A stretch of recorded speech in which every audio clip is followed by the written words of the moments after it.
Dans l'ombre tranquille du monastère, la grande bibliothèque se dresse, temple de savoir et de silence. Ses toits de briques vernissées luisent comme une parure merveilleuse, vestige du XVIe siècle, posés au-dessus des cellules séculaires où, déjà au XIIIe siècle, les copistes s'évertuaient à multiplier les textes sacrés. Jadis, une bibliothèque plus modeste tenait lieu d'écrin, mais l'espace se fit trop étroit pour contenir tant de trésors, et l'on érigea cet édifice somptueux en son lieu. Lorsque la Révolution souffla son vent de fer, la grande bibliothèque échappa contre toute attente aux flammes de la destruction. Le sieur Tavernier de Boulogne acheta ce bâtiment, esprit audacieux, il le transforma en théâtre populaire.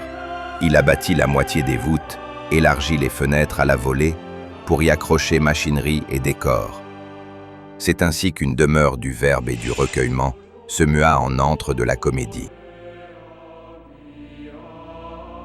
Sous cet écrin de pierre, 6 cellules presque secrètes s'ouvrent, 6 alcôves intimes où s'écrivent à l'encre et à la plume les manuscrits que l'on surnomme les joyaux de Cîteaux. Voici 2 moines, inspecteurs, qui se glissent en chape austère d'une pièce à l'autre, scrutant la pénombre où s'agitent les copistes et les enlumineurs.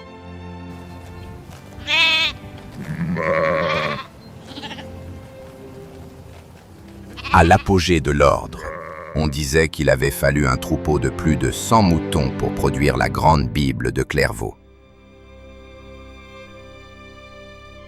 L'image d'une multitude de brebis sacrifiées au service de la pensée résonne encore sous ses voûtes.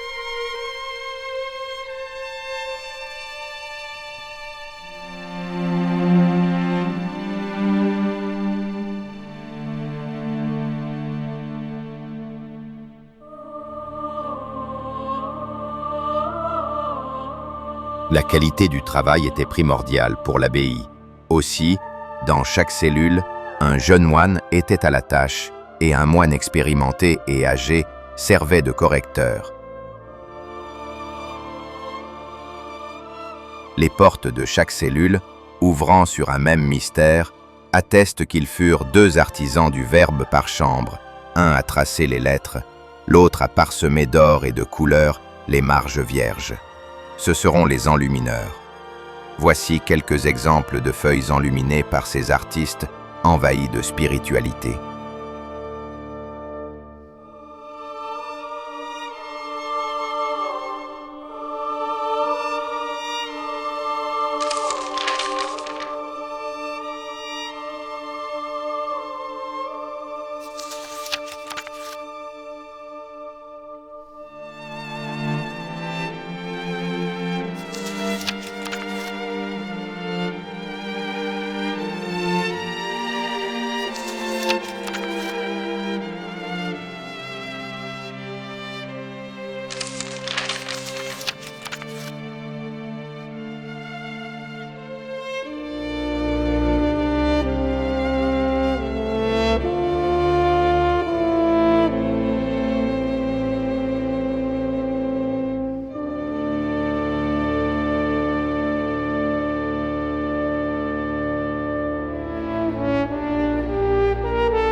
Pour l'abbaye, ces hommes de l'écrit étaient plus précieux qu'un trésor. Ils assuraient la transmission des saintes écritures, des commentaires patristiques, de tous les fondements de la vie monastique. Les recueils naissaient ici, parchemin après parchemin, peau de mouton ou velin de veau mort-né, laborieusement préparé dans un atelier voisin.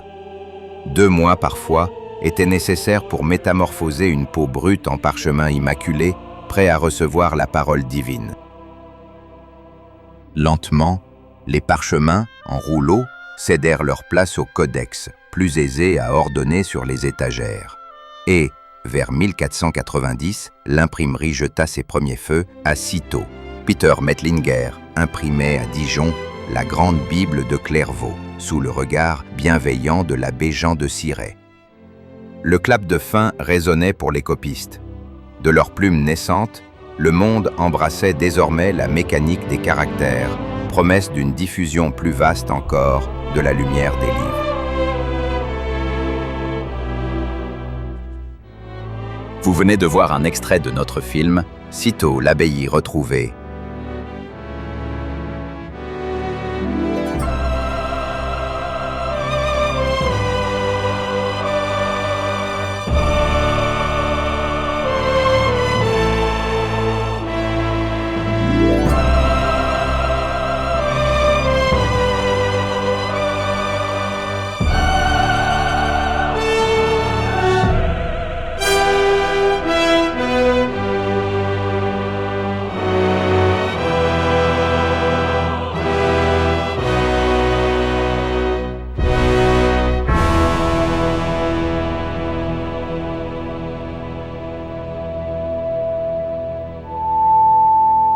MLQ Productions, la petite chaîne qui monte.